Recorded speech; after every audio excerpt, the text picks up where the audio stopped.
troisième chapitre du guide BPF, locaux et matériel. Donc, dans ce chapitre, on va parler sur le locaux et le matériel. Donc, on commence par le principe. On va introduire les locaux, le matériel, et on termine par un résumé. Donc, les locaux et le matériel doivent être situés, conçus, construits, adaptés et entretenus de façon à convenir au mieux aux opérations effectuées. Donc, le plan, l'agencement et la conception, même leur utilisation, doivent toujours tendre à minimiser les risques d'erreur et aussi permettre un nettoyage et un entretien efficace. Donc, on va dire que ces deux paramètres sont importants dans la gestion de la qualité.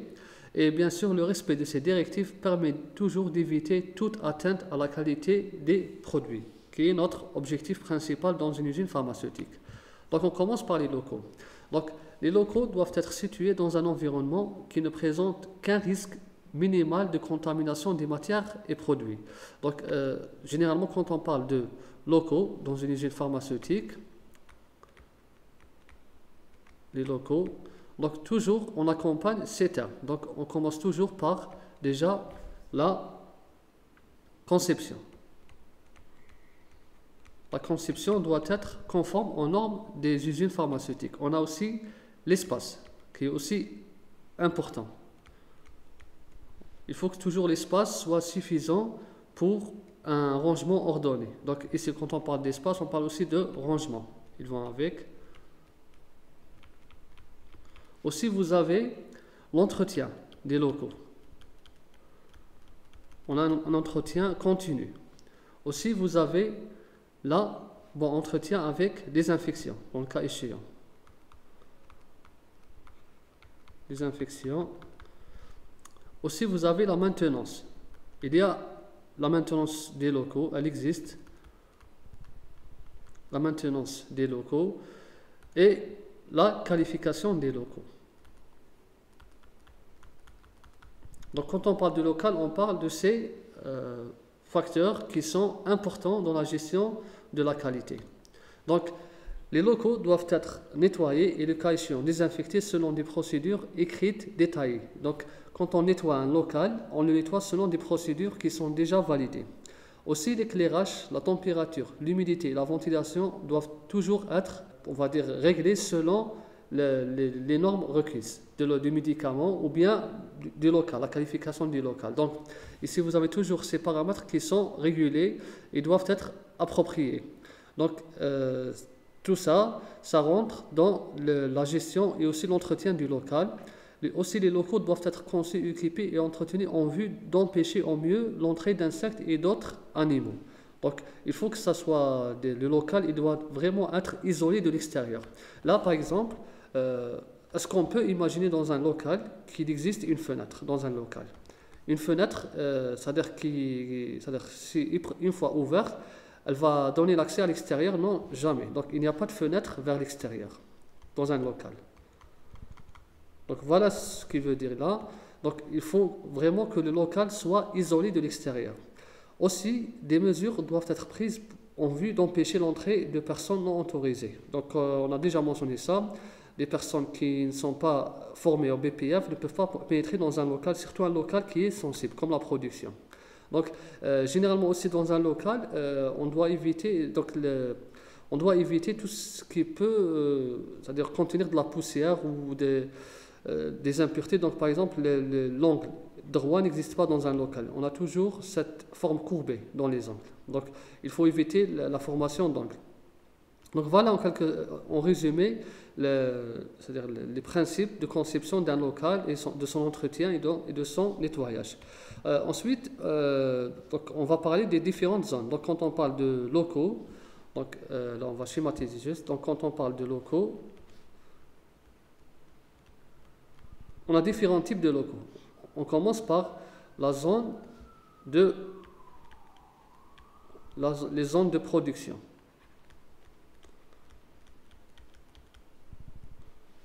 Donc, c'est les zones de production. Comme on a ici, c'est les zones de production. Et bien sûr, la zone de production, on va la diviser en deux. Donc, vous avez la partie fabrication et la partie conditionnement.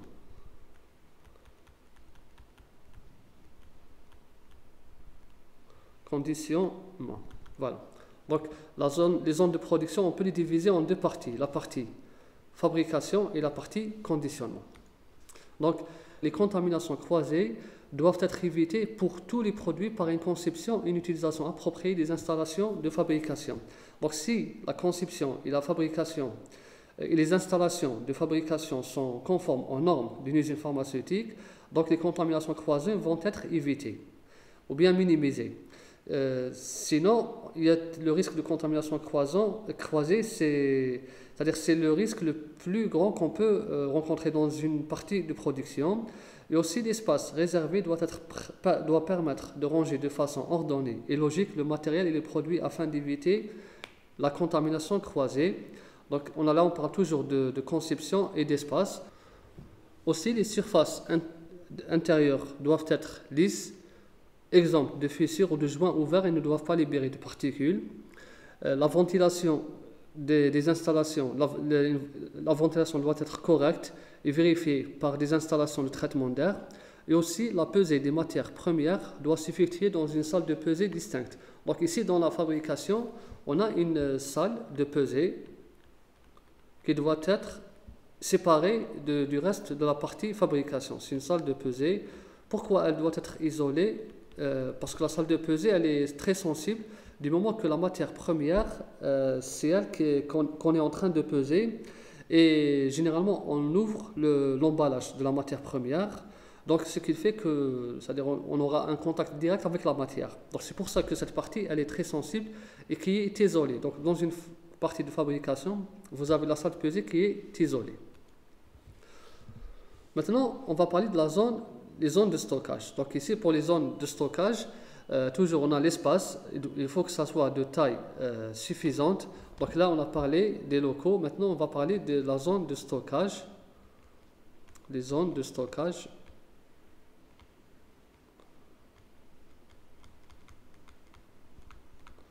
Bon, vous avez aussi les zones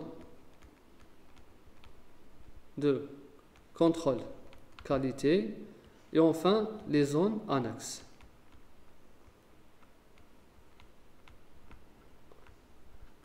Donc tout ça. Donc vous avez en tout 4 zones. Dans les locaux, on va dire qu'ils sont répartis en 4 zones. Vous avez les zones de production. La zone de production, on peut la diviser en deux, fabrication et conditionnement. Vous avez les zones de stockage. Vous avez aussi les zones de contrôle qualité et enfin les zones annexes. Maintenant, on va parler des zones de stockage. Donc, de taille suffisante, là on est en train de parler de l'espace, afin d'avoir un rangement des différents, c'est-à-dire un bon rangement, un rangement efficace des différents produits. Là, quand on parle de produits, de rangement de produits, donc dans les zones de stockage, on trouve généralement ces types de produits. Donc vous avez la matière première, on va dire ici, on va dire la matière première. Utilisée dans la fabrication de médicaments, soit le principe actif, soit les excipients. Même les articles de conditionnement primaire. Tout ça. En matière première, vous avez aussi les produits vrac, vous avez aussi les produits finis mis en quarantaine, c'est-à-dire qu'ils ne sont pas encore libérés. Vous avez aussi les produits finis qui sont libérés par le contrôle qualité. Vous avez aussi les produits finis refusés par le contrôle qualité. Vous avez aussi ceux qui sont retournés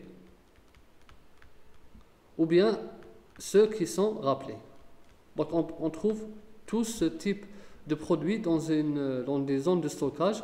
Donc là, on voit bien l'importance de l'espace. Il faut que ça soit vraiment spacieux et chaque type de produit doit être séparé de l'autre produit. Donc ça va être un rangement bien ordonné, par exemple une partie libérée, une partie, on va dire, quarantaine, une partie, on va dire, refusée, ainsi de suite, rappelée. Donc il faut vraiment que ça soit séparé et bien sûr étiqueté. Donc Ça, c'est les différentes catégories des produits qu'on peut trouver, qu'on peut rencontrer dans une zone de stockage. Aussi, les zones de stockage doivent être évidemment propres et sèches, et bien sûr maintenues dans des limites acceptables de température et d'humidité selon les conditions requises. Donc, généralement, chaque médicament il a c'est-à-dire ses conditions de stockage.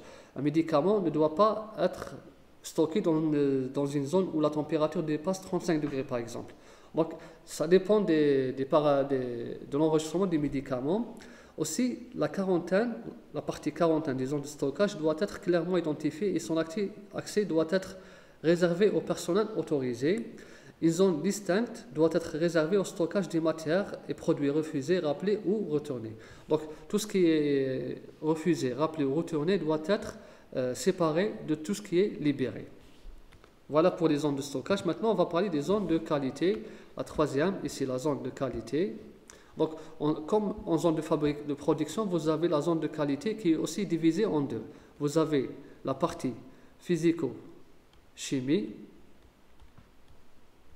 le contrôle qualité physico-chimique, et vous avez la partie microbiologique.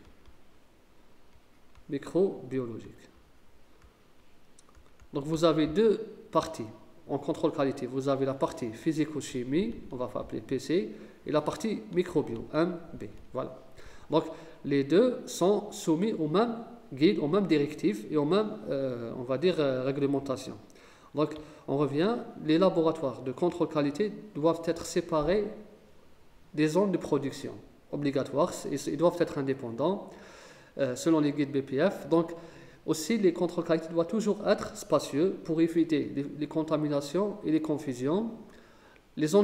Aussi, une zone de stockage convenable doit être prévue pour les échantillons et les dossiers. On a la zone de stockage des échantillons, on l'appelle échantillon tech. Aussi, des locaux distincts peuvent s'avérer nécessaires pour protéger les appareils sensibles des vibrations, des interférences électriques ou de l'humidité, par exemple. Un local distinct, par exemple, pour la pesée. Généralement, les balances électroniques, en physico-chimie, on utilise des balances électroniques, des balances analytiques. Les balances analytiques qui sont très sensibles. Donc, il faut leur réserver une zone de pesée, une petite salle de pesée. On peut avoir une salle de pesée pour la balance analytique. Pourquoi? Parce qu'elles sont très sensibles aux vibrations. Donc, afin de peser des masses exactes, donc il faut réserver une salle de pesée qui est adaptée pour la balance. Donc voilà pour les zones de contrôle qualité. Maintenant, on va parler des zones annexes. Là aussi, les zones annexes, vous avez aussi différentes parties dans les zones annexes. Par exemple, vous avez, on va dire par exemple, la partie de repos. Donc on va parler de restauration. Et aussi, on va parler aussi des vestiaires. De repos, bon, on va parler de restauration, de repos, tout ça. Vous avez aussi les vestiaires du personnel. Vous avez aussi le sanitaire. Tout ça. Donc, vous avez aussi la partie atelier. Là, on fait la maintenance des appareils et de tout. Donc, tout ça, ça fait partie de l'annexe. Donc, ici, par exemple, les zones annexes doivent être séparées des autres zones. Évidemment, surtout les zones de restauration et de repos. Ces deux parties doivent être vraiment éloignées de la partie, par exemple, des zones de production et des zones de contrôle qualité. Il faut que ça soit bien éloigné. Aussi, certaines zones d'annexe doivent être facilement accessibles et adaptées au nombre d'utilisateurs. Par exemple, les vestiaires, les toilettes, donc tout ça, plutôt pas les toilettes, les vestiaires, par exemple ici, vous avez les vestiaires et les sanitaires, de préférence, ils doivent être facilement accessibles au personnel, accessibles. Et bien sûr, la zone annexe des toilettes ne doit pas communiquer directement avec les zones de production ou de stockage, ce qui est vraiment important. Et aussi, les ateliers d'entretien doivent être autant que possible isolés de la zone de production. Pourquoi? Parce que dans une zone, dans un atelier, une zone d'entretien, on utilise différentes formes de pièces. Il y a des pièces, il y a plein d'outils mécaniques et tout, donc qu'on utilise. S'il y a un accès direct entre l'atelier, par exemple, et la zone de production, donc là, on aura forcément une contamination croisée. On utilise, parce qu'en production, on a plein d'équipements, d'outils, donc il risque d'y avoir de confusion entre les deux. C'est ce qui est vraiment non, c'est-à-dire ce qui peut porter préjudice à la qualité du produit. Donc voilà pour les zones annexes. Maintenant, on va terminer par le matériel. Donc le matériel de fabrication doit être conçu de façon à permettre un nettoyage facile et minutieux. Aussi, il doit être nettoyé selon des procédures écrites et détaillées, c'est comme les locaux. Les surfaces de contact avec les produits ne doivent pas réagir avec ceux-ci dans la mesure où la qualité pourrait être affectée. Donc la surface, quand on parle de matériel, on parle de surface.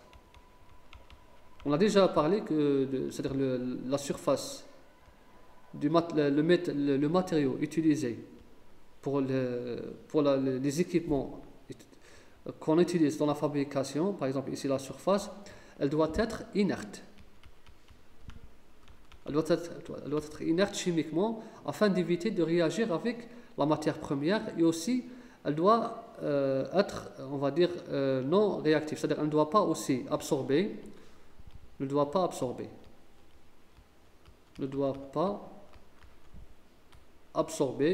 la matière.